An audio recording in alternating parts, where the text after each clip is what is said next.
Hello student, welcome to our YouTube channel commerce ओशेंसी। आज की क्लास में कंटिन्यू करेंगे टॉपिक जो हमने लास्ट क्लास से स्टार्ट किया था। एग्जांपल स्टेट डिस्काउंट और कैश डिस्काउंट के कवर किए थे। उसी कंसेप्ट को कंटिन्यू करेंगे कुछ टिपिकल पॉइंट के साथ, जो कुछ डिफरेंट पॉइंट्स हैं लास्ट क्लास से। अगर अभी तक आपने लास्ट क्लास नहीं देखे ताकि आपकी स्टडी में कंसिस्टेंसी बनी रहे। अगर अभी तक आपने मेरे यूट्यूब चैनल कॉमर्स ओशेंसी को सब्सक्राइब नहीं किया, सब्सक्राइब कीजिए और बेल आइकन जरूर प्रेस कीजिए ताकि जब भी मैं न्यू वीडियोस अपलोड करूं सबसे पहले नोटिफिकेशन आपके पास जाए, आप वीडियोस को सबसे पहले देखें और आपकी स्टडी बूस्ट अप हो। स्टार्ट करते हैं। स्टेटमेंट कहते हैं कि जर्नलाइजिंग करना है। ट्रांजेक्शन्स गिवन है हमारे पास। सबसे पहले गिवन है सोल्ड किए गुड्स हर्ष को 50,000, 20% ट्रेड डिस्काउंट है और 5% कैश डिस्काउंट है। कहते हैं हर्ष ने पे कर दिया 40% immediately through a banker cheque. तो यहाँ पे सेल की गई है हर्ष को 50,000 की है। ट्रेड डिस्काउंट 20% है। हम जानते हैं कि ट्रेड डिस्काउंट को हम अलग से रिकॉर्ड नहीं करते जर्नल के अंदर। जब हमने थ्योरी कवर की थी ट्रेड डिस्काउंट और कैश डिस्काउंट के, उस समय हमने समझा था कि ट्रेड डिस्काउंट का जो अमाउंट होता है वो माइनस करके दिखा दिया जाता है इनवॉइस प्राइस में से, यानी कि इनवॉइस में से माइनस करके ट्रेड की परसेंटेज को जो बैलेंस आता है वो हम रिकॉर्ड करते हैं जो जर्नल्स होती हैं। अब यहाँ पे कहते हैं कि 50,000 की गुड्स सेल की गई थी, 20% ट्रेड डिस्काउंट हो चुका है, 5% कैश डिस्काउंट है। अब हम ये भी जानते हैं बच्चों कि जो कैश डिस्काउंट होता है ये तभी मिलता है जब कैश में पेमेंट की जाती है। तो यहाँ पे स्पेसिफाई किया गया है कि हर्ष ने पे किया 40% immediately through a banker cheque. तो यहाँ पे कितनी कैश पेमेंट की गई है? सिर्फ 40%, यानी कि टोटल पेमेंट में से सिर्फ 40% है जो कैश पेमेंट है, बाकी तो क्या होगी? उधार। कितनी रहेगी बाकी? 60%। तो यहाँ पे 60% हिस्सा क्या हुआ? क्रेडिट हो गया। तो जो कैश के द्वारा पेमेंट की गई है तो कैश डिस्काउंट ले जाएगा, लेकिन क्रेडिट के ऊपर तो कैश डिस्काउंट नहीं हो सकता ना बच्चों, क्योंकि नाम ही स्पेसिफाई करते हैं कि कैश डिस्काउंट तभी मिलेगा जब कैश के अंदर पेमेंट की जाएगी। तो जो यहाँ पे 40% इसका शेयर बनता है कैश की पेमेंट का, सिर्फ इस 40 के ऊपर ही है जो कैश डिस्काउंट मिलेगा। टोटल के ऊपर कैश डिस्काउंट है जो नहीं ले जा पाएगा। अब यहाँ पे बात आती है कि जो पेमेंट की गई किसके थ्रू की गई है? बैंकर्स, यानी कि चेक के थ्रू की गई है। तो यहाँ पे जो इफेक्ट पड़ेगा किसके ऊपर पड़ेगा? बैंक के ऊपर पड़ेगा। यहाँ पे हमने कैश वर्ड इस्तेमाल नहीं करना, ट्रांजेक्शन बैंक के थ्रू ही, तो इसका आंसर हमने बैंक अकाउंट का जो शो करना है। रिकॉर्ड करते हैं इस ट्रांजेक्शन्स को। सबसे पहले इनवॉइस प्राइस को रिकॉर्ड करते हैं। इनवॉइस प्राइस है 50,000, यानी कि 50,000 में गुड्स है जो सेल की गई है। अब इस 50,000 के ऊपर सबसे पहले हम ट्रेड डिस्काउंट को माइनस करते हैं। ट्रेड डिस्काउंट की जो परसेंटेज है 20% है। तो यहाँ पे ट्रेड डिस्काउंट की 20%, 50,000 का 20% करेंगे तो बच्चों 10,000 बनता है। 10,000 माइनस करेंगे 50 में से तो हमारे पास 40,000 की यानी कि अमाउंट बनती है। अब यहाँ पे जो हमने कंसीडर करनी है पेमेंट कैश के अंदर वो 40,000 से करनी है, लेकिन यहाँ पे स्पेसिफाई किया गया स्टेटमेंट के अंदर कि हर्ष ने सिर्फ 40% है जो बैंक के थ्रू इमीडिएट पेमेंट की है। तो हम इसके दो हिस्से कर लेते हैं। एक तो बैंक के थ्रू कर दी गई पेमेंट, लेकिन बाकी क्या उधार है, अभी क्रेडिट में है। अब यहाँ पे स्पेसिफाई किया है कि 40% हिस्सा तो पे कर दिया गया है, तो बाकी पीछे कितना बचा? 60%। लेटर कर लेते हैं। अगर टोटल 100% हिस्सा है तो 40% अगर बैंक के अंदर पेमेंट हो चुके तो मतलब क्या है कि 60% अभी भी क्रेडिट में है। तो यहाँ पे 40,000 का जब हम 40% करते हैं तो हमारे पास बनता है बैलेंस 16,000 से। 40,000 का 60% करेंगे हमारे पास बनता है बैलेंस 24,000 से। अब कैश डिस्काउंट का पॉइंट कहता है कैश का जो डिस्काउंट मिला वो मिला कितना? 5% से। अब हम जानते हैं कि कैश डिस्काउंट किसके ऊपर मिलेगा? जो पेमेंट की गई है, यानी कि कैश डिस्काउंट किस में से माइनस करेंगे हम? 16,000 में से। तो यहाँ पे 5% कैश डिस्काउंट करता है। 16,000 का 5% करेंगे तो हमारे पास बनता है बैलेंस 800 से। 16,000 में से 800 माइनस करके तो हमारे पास यानी कि पेमेंट कितने की गई है? 15,200 से। तो यहाँ से अब हमने स्पेसिफाई कर लिया कि जो बैंक की पेमेंट है 15,200 और डिस्काउंट कितना है? 800 और क्रेडिट ट्रांजेक्शन कितनी है? 24,000 और टोटल जो सेल की है वो कितनी है? 40,000। तो अब इसकी जर्नल्स रिकॉर्ड करते तो कैसे रिकॉर्ड करेंगे? जब सेल की जाती है, सेल करके पैसा आया है, अब यहाँ पे बैंक बैलेंस है जो रिसीव हुआ है। बैंक जो आता है वो हमारा जब रिसीव किया आता है तो उसको क्या करता है? डेबिट करते हैं। तो यहाँ पे ट्रांजेक्शन क्या आ जाएगी? बैंक अकाउंट डेबिट हो जाएगा। सेल के ऊपर डिस्काउंट अलो किया जाता है। डिस्काउंट अलो नॉमिनल अकाउंट के अंदर आता है। नॉमिनल अकाउंट का रूल कहते हैं जितने भी एक्सपेंसेस होते हैं, जितने भी लॉसेस होते हैं, उनको डेबिट कर देते हैं। तो यहाँ पे डिस्काउंट अलो को क्या कर दिया जाएगा, डेबिट कर दिया जाएगा। तो यहाँ पे डिस्काउंट अलो डेबिट हो जाएगा। अब यहाँ पे हम जानते हैं कि ट्रांजेक्शन 24,000 की किस में हुई है, क्रेडिट में हुई है। तो जब क्रेडिट में ट्रांजेक्शन्स की जाती है यानी कि उस केस में फिर सेलर का नाम आता है। नाम मतलब कि यहाँ पे हर्ष कौन है, पर्सनल अकाउंट है। पर्सनल अकाउंट का रूल कहता है डेबिट द रिसीवर, जो पर्सन रिसीव करेगा उसको क्या कर देना है, डेबिट कर देना है। तो यहाँ पे हर्ष क्या कर रहे हैं, रिसीव कर रहे हैं, तो हर्ष को क्या कर देंगे, डेबिट कर देंगे। हर्ष हो जाएगा डेबिट।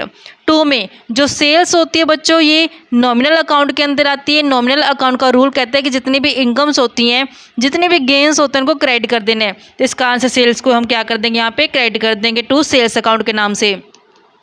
पोस्टिंग करते हैं बैंक के आगे। अब कितना बैंक रिसीव होगा, डिस्काउंट काट के 15,200 से। तो यहाँ पे हम पेमेंट जो रिसीव होनी है 15,200 से।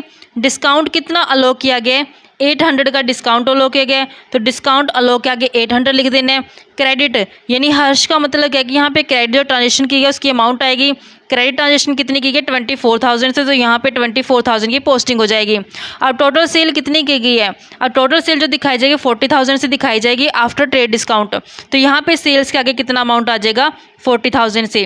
तो ये हमारे पास जर्नल लेजर रिकॉर्ड हो गई है। बैंक अकाउंट के 15,200, डिस्काउंट अलो किया गया 800 से। हर्ष जो कि क्रेडिट ट्रांजेक्शन है 24,000 से, और सेल्स टोटल कितनी की है, 40,000 से। तो इस तरीके से हमारे पास ये फर्स्ट ट्रांजेक्शन बनती थी। नेक्स्ट कहते हैं कैश रिसीव हुई है राम से ऑन बिहाफ ऑफ श्याम ₹5,000। अभी कैश रिसीव किससे हुई है, राम से। किसके बिहाफ पे हुई है, श्याम से। यानी कि अब अगर बात की जाए कंपनी की, कंपनी ने किसका रिकॉर्ड रखना, श्याम का, क्योंकि श्याम के बिहाफ पे राम से रिसीव हुई है। तो मेन पर्सन कौन है यहाँ पे, श्याम। तो यहाँ पे ट्रांजेक्शन किसकी रिकॉर्ड की जाएगी, श्याम की। अब यहाँ पे कैश रिसीव हुई है। कैश जो आती है बच्चे रियल अकाउंट के अंदर आती है। रियल अकाउंट का रूल कहता है डेबिट व्हाट कम्स इन, जो चीज़ आती है उसको क्या कर देते हैं, डेबिट कर देते हैं। तो यहाँ पे कैश रिसीव हो रही है कि कैश आ रही है, तो कैश अकाउंट को क्या कर दिया जाएगा, डेबिट कर दिया जाएगा। तो एंट्री कैसे रिकॉर्ड की जाएगी, कैश अकाउंट डेबिट हो जाएगा। 2 में अब यहाँ पे जो ट्रांजेक्शन्स करनी है रिकॉर्ड किसके बिहाफ पे करनी है, अब कहते हैं श्याम। श्याम के बिहाफ पे जो अमाउंट रिसीव हुई है, तो यहाँ पे जो मेन जो डिस्क्लोज किया जाएगा नाम किसका किया जाएगा, श्याम का। श्याम हमारे पास पर्सनल अकाउंट के अंदर आते हैं। पर्सनल अकाउंट का रूल कहते हैं क्रेडिट द गिवर, कि जो पर्सन दे रहा है उसको क्या कर देना, क्रेडिट कर देना है। देने वाला कौन है यहाँ पे, श्याम। तो यहाँ पे श्याम को क्या कर देंगे, क्रेडिट कर देंगे। अमाउंट कितना पोस्ट किया जाएगा, 5,000 से। तो हमने यहाँ पे 5,000 और 5,000 है जो पोस्ट कर देनी है। इस तरीके से हमारे पास एग्जाम्पल नंबर बनता था। आई होप बच्चा आपको क्लियर हो गया होगा। नेक्स्ट एग्जाम्पल की स्टेटमेंट कवर करते हैं। जर्नल एंट्री हमने रिकॉर्ड करनी है। 2019 की 1 मार्च को ट्रांजेक्शन गिवन है। कहता है गुड्स परचेज की गई है विश्वास से, वर्थ है 1 लाख, यानी कि 1 लाख रुपए की गुड्स है। 20% ट्रेड डिस्काउंट और 5% उसके ऊपर कैश डिस्काउंट है। पेड कर दी गई full amount at the time of purchase it self, जैसे ही परचेज की गई साथ के साथ क्या कर दी गई, उसकी पेमेंट कर दी गई है। ट्रांजेक्शन्स को रिकॉर्ड करते हैं। सबसे पहले हमने क्या करना है, जो इनवॉइस प्राइस है, इनवॉइस प्राइस कितना, 1 लाख। कहता है 1 लाख की गुड्स थी, उसमें से माइनस कर देना trade discount. Trade discount 20%, 1 lakh का 20% करेंगे तो 20,000 आएगा। 1 लाख में से माइनस करेंगे 20,000, यानी कि जो ट्रांजेक्शन की गई है, गुड्स खरीदी गई, वो कितने खरीदी गई, 80,000 की। कहते हैं कि 80,000 की जो गुड्स है उसके ऊपर 5% कैश डिस्काउंट है। अब जो हमने कंसीडर करना है अमाउंट कितना करना है, 80,000 कंसीडर करना है। 80,000 के ऊपर है जो 5% कैश डिस्काउंट मिल गया। 80,000 का 5% करें तो हमारे पास आ जाएगा 4,000। तो यानी कि 4,000 क्या है, कैश डिस्काउंट है। कैसे ट्रांजेक्शन रिकॉर्ड करेंगे, जो परचेज होती है, परचेज नॉमिनल अकाउंट के अंदर आती है। नॉमिनल अकाउंट का रूल कहता है कि जो एक्सपेंसेस होते हैं उनको डेबिट कर देना है। तो यहाँ पे जो ट्रांजेक्शन रिकॉर्ड की जाएगी परचेज को क्या कर देंगे, डेबिट कर देंगे। तो एंट्री क्या आ जाएगी, परचेज अकाउंट डेबिट हो जाएगा। तो जब परचेज की गई है उस टाइम पे कैश की पेमेंट की जाती है। कैश जो आती है हमारे पास रियल अकाउंट के अंदर आती है। रियल अकाउंट का रूल कहता है क्रेडिट व्हाट गोज आउट, जो चीज़ चली जाती है उसको क्रेडिट कर देते हैं। तो यहाँ पे कैश को क्या कर देंगे, क्रेडिट कर देंगे 2 में कैश अकाउंट के नाम से। तो जब परचेज की जाती है उस टाइम पे डिस्काउंट रिसीव होता है। डिस्काउंट रिसीव जो हमारे पास नॉमिनल अकाउंट के अंदर आता है। नॉमिनल अकाउंट का रूल कहता है जितनी भी इनकम्स और गेंस होते हैं उनको क्रेडिट कर देना। तो यहाँ पे इस कारण से डिस्काउंट रिसीव को क्या कर देंगे, क्रेडिट कर देंगे। अब परचेज के आगे अमाउंट कितनी लिखेंगे हम, 80,000। आफ्टर ट्रेड डिस्काउंट करके 80,000 आ गया। कैश की जो पेमेंट कितने की जाएगी, अब हमने देखा कि डिस्काउंट कितना है 4,000, तो यहाँ पे 4,000 डिस्काउंट है। 80,000 में से अगर 4,000 डिस्काउंट माइनस करें तो कैश की कितनी पेमेंट की जाएगी 76,000 से, क्योंकि यहाँ पे जो कैश डिस्काउंट है तो वो माइनस करके दिखाया जाता है कि 80,000 था, कैश डिस्काउंट 4,000 हो गया, तो माइनस करके पेमेंट कितनी की है 76,000 से, तो 76,000 को हमने कैश के आगे रिकॉर्ड कर देना है। इस तरीके से हमारे पास ये फर्स्ट ट्रांजेक्शन थी। नेक्स्ट कवर करते हैं। नेक्स्ट स्टेटमेंट कहते हैं कि गुड्स परचेज की गई तरीशा से 2 लाख रुपए की 5% कैश डिस्काउंट है और उसके ऊपर 10% ट्रेड डिस्काउंट है, और जो हाफ अमाउंट है पे की गई चेक के through at the time of purchase, यानी कि जैसे परचेज की गई है उसी टाइम पे पेमेंट चेक के थ्रू कर दी गई है। अब हमने सबसे पहले देखा कि लिस्ट प्राइस कितना है, लिस्ट प्राइस है 2 लाख। 2 लाख में से माइनस करते हैं ट्रेड डिस्काउंट है 10%, तो माइनस करते हैं 2 लाख का 10% जब हम करेंगे तो हमारे पास 20,000 आ जाएगा, तो 1,80,000 यानी कि अमाउंट कंसीडर की जाएगी जब हम रिकॉर्ड करेंगे परचेज को। नेक्स्ट कहते हैं कि हाफ है जो अमाउंट वो चेक के थ्रू पेमेंट की गई है परचेज के टाइम पे। अब इसके हम 2 हिस्से कर लेते हैं, हाफ हिस्सा और इसका ये हाफ। अब ये तो इसकी इमीडिएट पेमेंट कर दी कि चेक यानी कि बैंक के थ्रू ट्रांजैक्शन हो चुकी है, लेकिन ये हाफ तो क्रेडिट में अभी तक इसकी पेमेंट नहीं की गई, मतलब ये तो उधार में चल रहा है अभी। तो जब हम 180 के 2 हिस्से करेंगे 50-50 करेंगे तो हमारे पास ये 90,000 हो जाएगा और ये भी 90,000 हो जाएगा। हम जानते हैं कि जो कैश डिस्काउंट होता है वो तब दिया जाता है जब कैश के अंदर पेमेंट की जाती है, तो यहाँ पे जो कैश डिस्काउंट मिलेगा किसके ऊपर मिलेगा 90,000 के ऊपर। 90,000 के ऊपर कहता है 5% कैश डिस्काउंट है, तो हमने इसका 5% कर देना है, तो हमारे पास आएगा बैलेंस 4,500 से। अब हम इसको रिकॉर्ड कैसे करेंगे, अब हमने देखा कि परचेज की गई है, परचेज कितने की 180 की, तो परचेज के आगे 180 दिखा देंगे। बैंक की जो पेमेंट की गई है कितनी की गई है 90,000 में माइनस करेंगे 4,500, तो हमारे पास 85,500 बैंक के आगे आ जाएगा, और जो डिस्काउंट रिसीव है 4,500 से हुआ है, जो क्रेडिट ट्रांजेक्शन है वो 90,000 से। रिकॉर्ड करते हैं अब हम ट्रांजेक्शन को। परचेज ट्रांजेक्शन है, परचेज हमारे पास नॉमिनल अकाउंट के अंदर आती है। नॉमिनल अकाउंट का रूल कहते हैं जितने भी एक्सपेंसेस होते हैं उनको डेबिट करते हैं, परचेज एक्सपेंसेस मानी गई है, इस कारण से परचेज को क्या कर देंगे डेबिट कर देंगे, तो यहाँ पे परचेज अकाउंट डेबिट हो जाएगा। तो जब परचेज की गई उस टाइम पे पेमेंट की गई है चेक के थ्रू, यानी कि बैंक का है जो ट्रांजेक्शन की गई बैंक के थ्रू, तो हमारे पास बैंक जब चली जाती है उसको क्या करते हैं क्रेडिट करते हैं, तो 2 में बैंक अकाउंट हो जाएगा।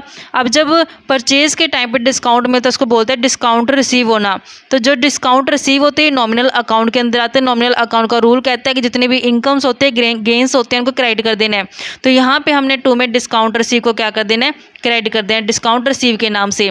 अब यहाँ पे जो ये हाफ पोर्शन है ये क्या किया गया उधार में खरीदा गया है, तो जब ये क्रेडिट ट्रांजेक्शन होते हैं उस केस में क्या होता है पर्सन का नाम आ जाता है। यहाँ पे पर्सन कौन है त्रिशा, तो त्रिशा का नाम आ जाएगा। यहाँ पे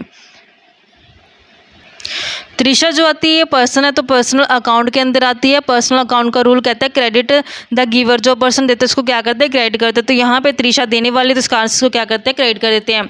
कैसे रिकॉर्ड की जाएगी परचेज के आगे वो अमाउंट आएगी जो ट्रेड डिस्काउंट घटाने के बाद आती है। ट्रेड डिस्काउंट घटाने के बाद हमारे पास 1,80,000 आई है, तो रिकॉर्ड कर दें 180। बैंक के आगे वो अमाउंट आएगा जो एक्चुअल में पेमेंट की गई है, तो यहाँ पे 85,500 से पेमेंट की गई है, 85,500 रिकॉर्ड कर लेंगे। डिस्काउंट जो रिसीव किया गया वो 4,500 से, तो रिकॉर्ड करते हैं 4,500।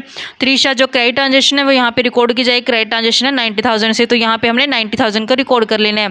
इस तरीके से ट्रांजेक्शन रिकॉर्ड की गया। आई होप बच्चों कि आपको क्लियर हो रही है। नेक्स्ट ट्रांजेक्शन कवर करते हैं। नेक्स्ट केस आता है सेल का। अब ये 2 ऊपर वाले केस थे ये परचेज के थे, अब ये केस है सेल का। कहता है सेल की ये गुड्स नूपुर को 50,000 एट टर्म्स 4% कैश डिस्काउंट हो जाएगा और 20% ट्रेड डिस्काउंट है। Half the amount receive by cash and the balance half by cheque on the same day. अब यहाँ पे हाफ तो कैश रिसीव हो चुकी है और हाफ क्या बैंक के थ्रू है जो पेमेंट रिसीव हुआ है चेक के अंदर। अब यहाँ पे इसका हिसाब कैसे करेंगे, सबसे पहले इसका इनवॉइस प्राइस लेना है। इनवॉइस प्राइस है 50,000, इसमें से ट्रेड डिस्काउंट माइनस किया था, तो यहाँ पे स्पेसिफाई किया गया 20% ट्रेड डिस्काउंट है। 50,000 का 20% करें तो हमारे पास आ जाएगा 10,000 से। अब यहाँ पे 50 में से 10 माइनस करें तो 40,000 जो बैलेंस आ जाएगा। अब हमने देखा कि इसमें 2 हिस्से कर लिए गए, कहता है हाफ तो कैश के थ्रू की गई पेमेंट और हाफ है जो बैंक के थ्रू की गई है, तो हाफ हमने यहाँ पे कैश ले लेनी है और हाफ हमने यहाँ पे बैंक के आगे लिख देना है। 40,000 का हाफ करेंगे तो यहाँ पे 20,000 और ये भी हमारे पास 20,000। कहते हैं कि नेक्स्ट कैश डिस्काउंट है जो 4% मिला है। पेमेंट तो दोनों केस में रिसीव हुई है, फिर क्या होगा अगर कैश में रिसीव हुई है ये बैंक के थ्रू रिसीव हुई है पेमेंट तो रिसीव हो चुकी है ना, तो यहाँ पे डिस्काउंट है जो दोनों ही केस में माइनस किया जाएगा। 4% कैश डिस्काउंट माइनस करेंगे, 20,000 का 4% करें तो हमारे पास आ जाएगा 800 और ये 800, तो माइनस करेंगे। बैलेंस हमारे पास 20,000 में से 800 माइनस करके आएगा 19,200 से, ऐसे ये 19,200 से। कैसे रिकॉर्ड करेंगे? ट्रांजैक्शन है सेल की। अब सेल में जो एक्चुअल में अमाउंट रिकॉर्ड की जाए कितनी, आफ्टर ट्रेड डिस्काउंट 40,000 करके। जो सेल्स होती है बच्चों ये नॉमिनल अकाउंट के अंदर आती है। नॉमिनल अकाउंट का रूल कहता है जितने भी इनकम्स होते हैं, गेंस होते हैं, उनको क्रेडिट कर देना है। तो यहाँ पे सेल अकाउंट को क्या करके चलेंगे हम, क्रेडिट करके चलेंगे। तो 2 में क्या दिखाई जाएगी, सेल्स नाम से दिखाया जाएगा, सेल्स अकाउंट के नाम से। आफ्टर ट्रेड डिस्काउंट करके बैलेंस कितना है 40,000, तो 40,000 को यहाँ पे रिकॉर्ड कर लिया जाएगा। अब जब यहाँ पे सेल की गई है, सेल करने से क्या हुआ, अमाउंट रिसीव हुआ है। कुछ अमाउंट कैश में रिसीव हुआ, कुछ अमाउंट है जो बैंक के थ्रू रिसीव हुआ। तो यहाँ पे कैश और बैंक दोनों की ट्रांजैक्शन रिकॉर्ड की जाएगी। तो यहाँ पे बैंक अकाउंट डेबिट किया जाएगा और कैश अकाउंट भी डेबिट किया जाएगा, क्योंकि दोनों रिसीव हो रहे हैं। कैश अकाउंट हमारे पास रियल अकाउंट के अंदर आता है। रियल अकाउंट का रूल कहता है डेबिट व्हाट कम्स इन, जो चीज़ आती है उसको क्या कर देंगे, डेबिट कर देंगे। सेल के केस में डिस्काउंट है जो अलाउ किया जाता है, डिस्काउंट अलाउ को क्या कहते हैं, डेबिट किया जाता है, क्योंकि डिस्काउंट अलाउड नॉमिनल अकाउंट के अंदर आता है। नॉमिनल अकाउंट का रूल कहता है जितने भी एक्सपेंसेस होते हैं, जितने भी लॉसेज होते हैं, उनको डेबिट कर देना होता है। तो यहाँ पे इस कारण से डिस्काउंट अलाउ को क्या कर देगा, डेबिट कर देगा। अब रिकॉर्ड कैसे करेंगे, बैंक के आगे बैंक का जो अमाउंट आता है, बैंक का अमाउंट कितना है 19,200, 19,200 यहाँ पे रिकॉर्ड कर लिया। कैश के आगे कैश का अमाउंट 19,200, तो यहाँ पे डिस्काउंट अलाउ, दोनों ही डिस्काउंट को हम इकट्ठा करके लिख देंगे 1,600 रुपये से, क्योंकि दोनों ही केस में क्या है, डिस्काउंट जो अलाउ किया गया है 800 दोनों ही केस का जो ऐड करके हमने इकट्ठा करके लिख देना 1,600 से। नेक्स्ट ट्रांजेक्शन्स गिवन है, सोल्ड की गई गुड्स अनुराधा को 1 लाख रुपये में, टर्म है 10% ट्रेड डिस्काउंट और 5% कैश डिस्काउंट है। If the payment is receive with in 15 days, तो यहाँ पे कंडीशन क्या लगाई है कैश डिस्काउंट की, कि अगर पेमेंट 15 डेज़ के अंदर रिसीव होती है तब 5% कैश डिस्काउंट है जो दिया जाएगा। 80% पेमेंट है जो रिसीव हो गई है ऑन मार्च 18 को, यानी कि 6 मार्च को जब गुड्स सेल की गई थी, तो उसके 18 मार्च को है जो रिसीव हो चुकी है 80% पेमेंट। तो ये तो विद इन 15 डेज़ हो चुके हैं ना ये, तो यानी कि जो 80% हिस्सा कैश में रिसीव हो चुका है तो उसके ऊपर क्या ले जाएगा, वो कैश डिस्काउंट ले जाएगा। कैसे रिकॉर्ड करेंगे, सबसे पहले इसका इनवॉइस प्राइस रिकॉर्ड करते हैं। इनवॉइस प्राइस गिवन है हमारे पास 1 लाख रुपये। 1 लाख रुपये में से माइनस करते हैं ट्रेड डिस्काउंट, ट्रेड डिस्काउंट कहते हैं 10% है। 1 लाख का 10% करेंगे तो हमारे पास 10,000 आ जाएगा। 1 लाख में से माइनस करेंगे 10,000 तो हमारे पास आएगा 90,000 से। तो यहाँ पे 90,000 के जो मतलब कि सेल की गई है। अब यहाँ पे रिकॉर्ड कैसे किया जाएगा ट्रांजेक्शन को, कि जो कैश रिसीव हुए हैं वो 18 मार्च को है, यानी कि जब हमने 6 मार्च को सेल की गई है तो 6 मार्च को हम कैसे रिकॉर्ड करेंगे, क्योंकि ये 6 मार्च की हमारी ट्रांजेक्शन है। तो जो 6 मार्च को हम ट्रांजेक्शन रिकॉर्ड करें तो कैसे करेंगे, सिर्फ हम सेल करने की ट्रांजेक्शन को रिकॉर्ड कर पाएंगे। अब हम जानते हैं कि सेल जो होती है वो नॉमिनल अकाउंट के अंदर आती है। नॉमिनल अकाउंट का रूल कहता है जितने भी इनकम्स होती हैं, गेंस होते हैं, उनको क्या करते हैं, क्रेडिट करते हैं। तो यहाँ पे 2 में क्या कर देंगे, सेल्स अकाउंट को दिखा देंगे क्रेडिट में। अब हमने जो सेल दिखानी होती है वो आफ्टर ट्रेड डिस्काउंट दिखानी होती है 90,000 से। अब डेबिट में क्या दिखाएंगे, डेबिट में पर्सन का नाम आ जाएगा जो सेलर है। तो यहाँ पे जो ट्रांजेक्शन अभी तक कैश में तो रिसीव हुई नहीं है, तो ये मतलब क्रेडिट ट्रांजेक्शन है। क्रेडिट ट्रांजेक्शन है तो यहाँ पे नाम किसका गिवन है, अनुराधा का। अनुराधा कौन है, पर्सनल अकाउंट के अंदर आती है। पर्सनल अकाउंट का रूल कहते हैं डेबिट द रिसीवर, जो पर्सन रिसीव करते हैं उसको क्या करते हैं, हम डेबिट करते हैं। तो यहाँ पे अनुराधा को क्या कर देंगे, डेबिट कर देंगे। अनुराधा डेबिट हो जाएगी। सेम 90,000 से हम इसको रिकॉर्ड कर देंगे। लेकिन यहाँ पे कंडीशन रखी गई है कि कैश डिस्काउंट तब मिलेगा जब पेमेंट है जो 15 डेज़ के अंदर रिसीव होगी। यहाँ पे कहते हैं 80% पेमेंट है जो 18 मार्च को रिसीव हो चुकी है। 6 मार्च के बाद हमने ट्रांजेक्शन जब 18 मार्च को रिकॉर्ड करनी है तो कैसे रिकॉर्ड करेंगे, आफ्टर हमने कैश डिस्काउंट है जो रिकॉर्ड करनी है। अब हमने देखा कि जो ट्रांजेक्शन से 90,000 के अंदर हुई है, यानी कि कितने की पेमेंट रिसीव होनी चाहिए, 90,000 से। लेकिन यहाँ पे कहते हैं कि 90,000 का 80% हिस्सा है जो कैश में रिसीव हुआ है। तो यहाँ पे इसके 2 हिस्से कर लेते हैं, एक तो कैश का हिस्सा कर लेते हैं, एक क्रेडिट का। तो यहाँ पे 90,000 का जो कहता है 80% हिस्सा कैश में रिसीव हो गया। तो यहाँ पे जब हम 90,000 का 80% करें तो हमारे पास बैलेंस बनता है 72,000 से। तो यहाँ पे हमने देखा कि जो कैश डिस्काउंट है वो कितना मिल गया, 5% मिल गया। तो यहाँ पे 5% कैश डिस्काउंट रिसीव हो जाएगा। किसके ऊपर मिलेगा, सिर्फ कैश की पेमेंट के ऊपर मिलेगा। 72,000 का 5% करेंगे तो हमारे पास बैलेंस बनता है 3600 से। तो माइनस करते हैं 72,000 में से, माइनस जब करते हैं 3600 को, तो हमारे पास 68,400 है जो बैलेंस एग्जैक्ट जो कैश का रिसीव होगा। तो यहाँ पे देखते हैं कि ट्रांजेक्शन किसके थ्रू की गई है, चेक के थ्रू की गई है या फिर कैश के थ्रू की गई है। यहाँ पे स्पेसिफाई किया है कि चेक के थ्रू की गई है। चेक के थ्रू की गई यानी कि बैंक है जिसमें इन्वॉल्व की गई है। तो यहाँ पे ट्रांजेक्शन रिकॉर्ड की जाएगी, किस नाम से की जाएगी, बैंक के नाम से रिकॉर्ड की जाएगी। तो जब हम 18 मार्च को ट्रांजेक्शन रिकॉर्ड करेंगे, कैसे करेंगे, सेल करने से बैंक का जो रिसीव होता है, तो यहाँ पे बैंक अकाउंट को क्या कर देना है, डेबिट कर देना है। तो बैंक अकाउंट डेबिट कर दें, कितना बैंक रिसीव हुआ है, 68,400 से। अब यहाँ पे सेल के केस में डिस्काउंट जो अलो किया जाता है, डिस्काउंट अलो होते हैं नॉमिनल अकाउंट के अंदर आते हैं। नॉमिनल अकाउंट का रूल कहते हैं जितने भी एक्सपेंसेस होते हैं, जितने भी लॉसेज होते हैं, उनको डेबिट कर देना है। तो यहाँ पे डिस्काउंट अलो को क्या कर दिया जाएगा, डेबिट कर दिया जाएगा। अब यहाँ पे डिस्काउंट अलो कितना किया गया, 3600 से। तो 3600 से यहाँ पे रिकॉर्ड कर लेंगे 2 में। अब यहाँ पे जो पैसा रिसीव होगा किससे होगा, अनुराधा से होगा, क्योंकि यहाँ पे अनुराधा ने पहले क्रेडिट ट्रांजेक्शन किए, फिर बाद में जो कैश उससे रिसीव हुई है। तो यहाँ पे अनुराधा जो पर्सनल अकाउंट के अंदर आती है, पर्सनल अकाउंट का रूल कहते हैं क्रेडिट द गिवर, जो पर्सन देता है उसको क्या करते हैं, क्रेडिट करते हैं। तो 2 में क्या आ जाएगा, अनुराधा आ जाएगा। तो यहाँ पे कितने ट्रांजेक्शन को रिकॉर्ड किया जाएगा, जिसकी वैल्यू है 72,000। तो 72,000 का जो यहाँ पे रिकॉर्ड कर लेंगे। तो इस तरीके से हमारे पास ये ट्रांजेक्शन बनती है कि किस हिसाब से उसने ट्रांजेक्शन के अंदर है जो 18 मार्च को कैश रिसीव की है सेल के बाद। नेक्स्ट ट्रांजेक्शन कहते हैं कि सोल्ड किए गुड्स सुधा को 1 लाख रुपये में 20% ट्रेड डिस्काउंट है, 10% कैश डिस्काउंट है। If the payment is receive with in 10 days, कहता है कि अगर 10 दिन के अंदर अंदर पेमेंट रिसीव हो जाते हैं तो यहाँ पे तभी कैश डिस्काउंट जो दिया जाएगा। She paid half the amount on March 26, तो यहाँ पे उसने हाफ अमाउंट 26 मार्च को दे दिया है और 30% जो रिमाइंडर है वो 31 मार्च को दे दिया। तो यहाँ पे देखो बच्चों की जो पेमेंट की गई है, देखो 20 मार्च का जो सेल की गई है, 10 डेज़ के अंदर अंदर अगर रिसीव होती है पेमेंट तो उसको कैश डिस्काउंट मिल जाएगा। तो यहाँ पे उसने मार्च 26 को, यानी कि ये तो 10 डेज से कम ही टाइम पीरियड हो गया ना, तो 26 मार्च को जो कितना पोर्शन दिया है, सिर्फ हाफ पोर्शन।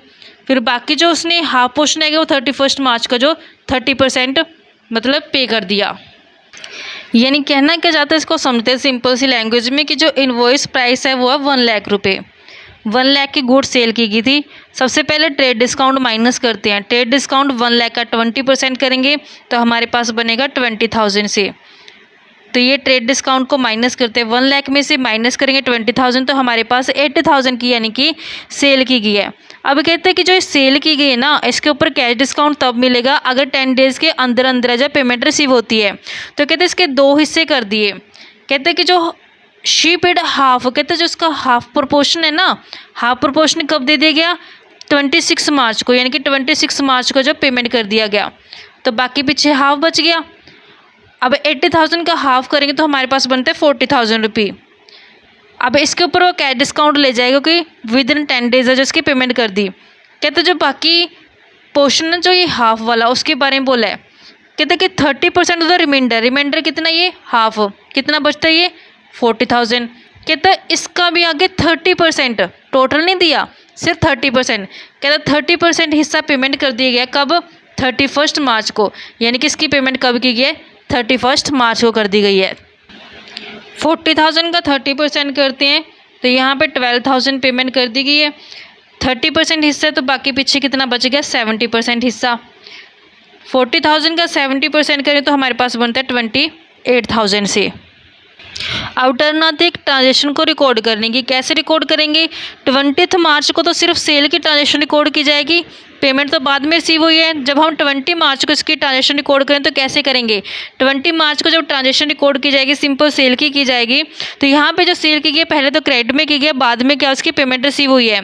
जो सेल आती है वो नॉमिनल अकाउंट के अंदर आती है। नॉमिनल अकाउंट का रूल कहता है क्रेडिट कर देना जितनी भी इनकम्स और गेंस होती हैं। तो यहाँ पे 2 में हम किसको दिखा देंगे, सेल्स अकाउंट को। अब यहाँ पे पर्सन का नाम आ जाएगा क्योंकि ये क्रेडिट ट्रांजेक्शन है। क्रेडिट ट्रांजेक्शन नाम किसका आ जाएगा, सुधा का। सुधा कौन है, पर्सनल अकाउंट के अंदर। पर्सनल अकाउंट का रूल रूल कहते हैं डेबिट द रिसीवर, जो पर्सन रिसीव कर उसको क्या कर देते हैं, डेबिट कर देते हैं। तो यहाँ पे हमने सुधा को क्या कर देना, डेबिट कर देना, तो सुधा क्या हो जाएगी, डेबिट हो जाएगी। यहाँ पे जो अमाउंट दिखाई जाएगी वो आफ्टर ट्रेड डिस्काउंट दिखाई जाएगी। आफ्टर ट्रेड डिस्काउंट जो बैलेंस बनता है वो कितना है, 80,000। तो यहाँ पे रिकॉर्डिंग कितनी की गई है, 80,000 से और 80,000 से। उसके बाद जो फर्स्ट पेमेंट जो रिसीव हुई वो कब हुई है, 26 मार्च को रिसीव हुई है। तो इसके बाद जो कैश रिसीव करने की टर्न आएगी वो कब की आ रही है, 26 मार्च की। तो यहाँ पे 26 मार्च को जो कैश रिसीव हो रही है, तो यहाँ पे 40,000 है जो हिस्सा रिसीव हुआ। अभी हमने हिसाब किया था कैसे किया ये, तो आई होप कि आपको क्लियर हो गया होगा। तो यहाँ पे 26 मार्च को रिकॉर्ड किया जाएगा ये कैश ट्रांजेक्शन जो रिसीव करने की आती है बारी।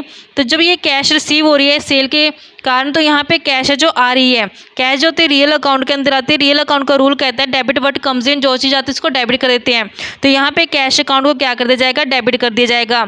अब यहाँ पे सेल्स के टाइम पे डिस्काउंट और लो किया जाता है।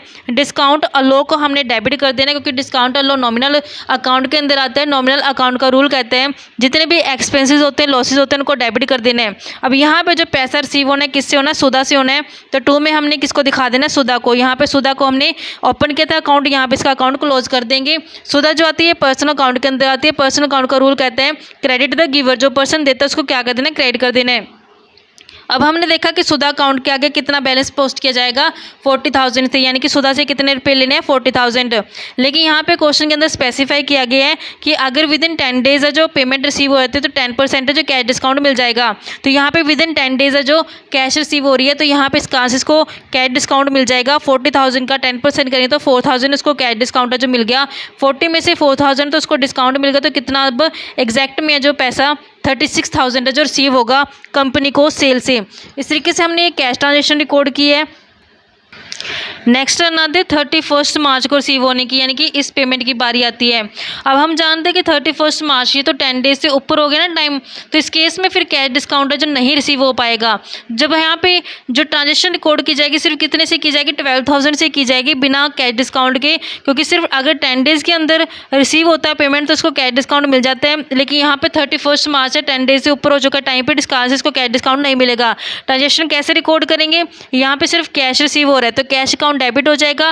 किससे रिसीव हो रहा है, सुधा से। ट्रांजेक्शन जो रिकॉर्ड की जाएगी cash account debit, cash receive हो रहा है। कैश हमारे पास रियल अकाउंट के अंदर आता है। रियल अकाउंट का रूल कहता है डेबिट व्हाट कम्स इन, जो चीज़ आता है उसको डेबिट कर देना है।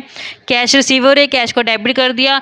किससे रिसीव हो रही है, सुधा से। 2 में सुधा को हमने दिखा देना है। सुधा पर्सनल अकाउंट के अंदर आती है। पर्सनल अकाउंट का रूल कहता है क्रेडिट द गिवर, जो देना पर्सन, देने वाले पर्सन को हमने क्रेडिट कर देना। इसका आंसर सुधा को क्या कर दें, क्रेडिट कर देंगे।